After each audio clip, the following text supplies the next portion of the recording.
दोस्तों, आज की कहानी है मुझे बच्चा नहीं चाहिए। कहानी पसंद आए तो लाइक, कमेंट और शेयर जरूर करें और हमारे चैनल को सब्सक्राइब करना ना भूलें। धन्यवाद। शाम को प्रभा जल्दी जल्दी किचन में बर्तन धो रही थी। उसकी ननद रजनी हॉल में सोफे पर बैठकर मोबाइल चला रही थी। उसकी सास टीवी में खोई हुई थी। ससुर जी किताब पढ़ने में डूबे हुए थे और प्रभा का पति राहुल ऑफिस से आने ही वाला था। प्रभा जल्दी जल्दी हाथ चला रही थी क्योंकि शाम की चाय का समय होने वाला था। बर्तनों का ढेर घिसते घिसते प्रभा की कमर और पीठ अकड़ गई। बर्तन साफ करने के बाद उससे खड़ा भी नहीं हुआ जा रहा था। उसने सोचा थोड़ी देर बैठकर कमर सीधी कर लेती हूँ, लेकिन तब तक उसका पति राहुल भी ऑफिस से वापस आ गया। उसे देखते ही उसकी सास ने आवाज लगाई और बोली, बहू देख, राहुल आ गया, जरा चाय तो ले आ। प्रभा ने सोचा चलो ठीक है, चाय चढ़ा देती हूँ, उसके बाद सबके साथ बैठकर चाय पी लूंगी, तब कमर भी सीधी हो जाएगी। तभी राहुल ने अपना लैपटॉप निकालते हुए कहा, प्रभा जरा गर्मा गर्म प्याज के पकौड़े भी बना देना, आज बहुत मन कर रहा है। पकौड़ों का नाम सुनकर रजनी के मुंह में भी पानी आ गया और वह भी झट से ऑर्डर देते हुए बोली, भाभी पकौड़ों के साथ जरा धनिया, टमाटर और पुदीने की चटनी भी बना लेना। आपके हाथों की चटनी बहुत टेस्टी बनती है। सभी लोग अपने अपने ऑर्डर देकर वापस मोबाइल, टीवी और लैपटॉप में डूब गए। प्रभा ने रजनी को मदद के लिए आवाज दिया तो रजनी ने कहा, भाभी अभी नहीं, रात को डिनर के टाइम में पक्का आपकी हेल्प कर दूंगी। अभी मैं मूवी देख रही हूँ, प्लीज मैं नहीं आ सकती। प्रभा भी लिहाज से चुप हो गई। वो किसी को मदद के लिए बुला भी नहीं पा रही थी। वह फटाफट पकौड़ों के लिए प्याज काटने लगी। प्याज काटते काटते उसके दिल का दर्द आंखों में छलक आया और आंसू बहने लगे। उसे देखकर कौन समझता कि वो आंसू प्याज काटने से निकल रहे हैं या उसके दिल का दर्द आंखों के रास्ते बह रहा है। शारीरिक थकान को दरकिनार करके वह मशीन की तरह काम करने लगी। सबको चाय नाश्ता देते देते उसकी चाय कप की पानी बन चुकी थी। वह अपने आंसुओं के साथ ठंडी चाय भी एक झटके में गटक गई। उसके बाद भी उसे बैठने की फुर्सत कहाँ मिली। सबने डिनर के लिए अपनी अपनी फरमाइश बता दी थी और वह डिनर की तैयारी में लग गई। रात में सबका डिनर खत्म हो जाने के बाद वह थके हुए हाथों से रसोई का बाकी का काम निपटाने लगी। किचन समेटते हुए रात के 11:30 बज गए। थकी मांदी प्रभा जब बेडरूम में गई तो राहुल ने प्यार भरी नजरों से उसे देखा और अपने पास बिठाया और उसका हाथ अपने हाथों में लेकर मीठे शब्दों में उसने कहना शुरू किया, प्रभा हमारी शादी को साल भर होने को आया। माँ भी कब से पोते का मुंह देखना चाहती है।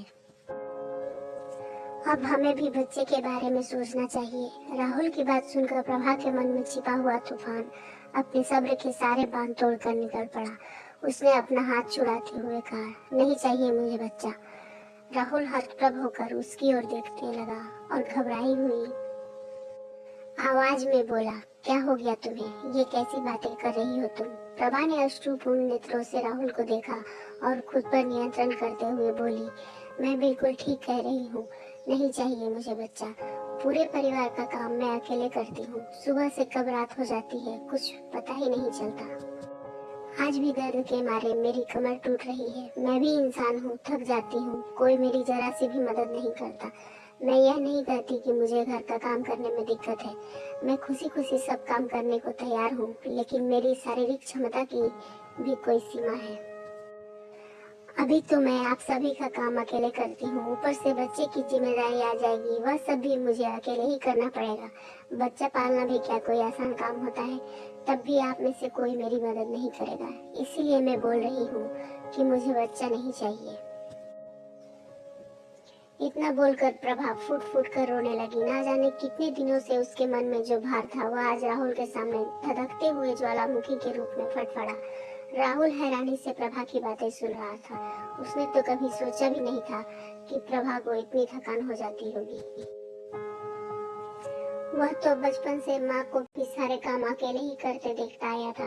आज उसे लग रहा था कि माँ भी तो ऐसे ही अकेले थक जाती होगी, क्योंकि उनकी मदद भी तो कोई नहीं करता था। राहुल ने बड़े प्यार से प्रभा के आंसू पोंछे, उसे बिस्तर पर लिटाया और टेबल पर रखे दवाई के डिब्बे से दवाई निकालकर उसकी कमर पर मलते हुए कहने लगा, मुझे माफ कर दो। तुम मेरी अर्धांगिनी हो, तुम्हारा ख्याल मुझे ही रखना चाहिए था, लेकिन मैंने कभी तुम्हारे बारे में नहीं सोचा। मैं कल ही एक काम वाली बाई लगवा देता हूँ और रजनी को भी बोल दूंगा कि वह भी तुम्हारी थोड़ी बहुत मदद कर दिया करे। कल को उसकी भी शादी होगी तो उसे भी घर का काम आना चाहिए। मैं भी जहाँ तक हो सके तुम्हारी मदद करूंगा और माँ को भी बोलूंगा कि तुम्हारी थोड़ी बहुत मदद कर दिया करे। राहुल की बातों और प्यार भरे स्पर्श के साथ दवाई ने अपना असर दिखाना शुरू कर दिया था। प्रभा काफी हद तक आराम महसूस कर रही थी। राहुल ने आगे कहा, बच्चे के बारे में भी हम तब सोचेंगे जब तुम उसकी जिम्मेदारी उठाने के लिए मानसिक रूप से तैयार हो जाओगी। राहुल की बात सुनकर प्रभा मंद मंद मुस्कुराने लगी। उसे मुस्कुराते हुए देखकर राहुल ने भी चैन की सांस ली। धीरे धीरे प्रभा नींद की आगोश में खो गई। सुबह देर से उसकी नींद खुली। रात भर में उसका सारा दर्द छूमंतर हो गया था और मन भी बहुत हल्का लग रहा था। वह फटाफट रसोई की तरफ भागी। वहां उसने देखा कि उसकी सासू माँ सबके लिए कप में चाय छान रही थी। राहुल चाय की ट्रे लिए हुए सबको चाय देने लगा। रजनी भी सब्जियां काट रही थी। एक ही रात में इतना बदलाव देखकर प्रभा सुखद आश्चर्य से भर उठी। नाश्ते के बाद काम वाली बाई भी आ चुकी थी। प्रभा की सास प्रभा से बोली, अब हम सभी काम मिलजुल कर करेंगे, तुम्हें अकेले थकने की जरूरत नहीं। प्रभा बहुत खुश थी। मिलजुल कर काम करने से न केवल काम का बोझ हल्का हो गया था,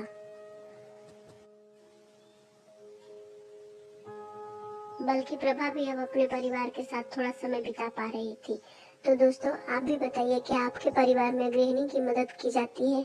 हमें कमेंट करके जरूर बताएं। धन्यवाद। और भी नई कहानियों के लिए इस चैनल को सब्सक्राइब जरूर करें।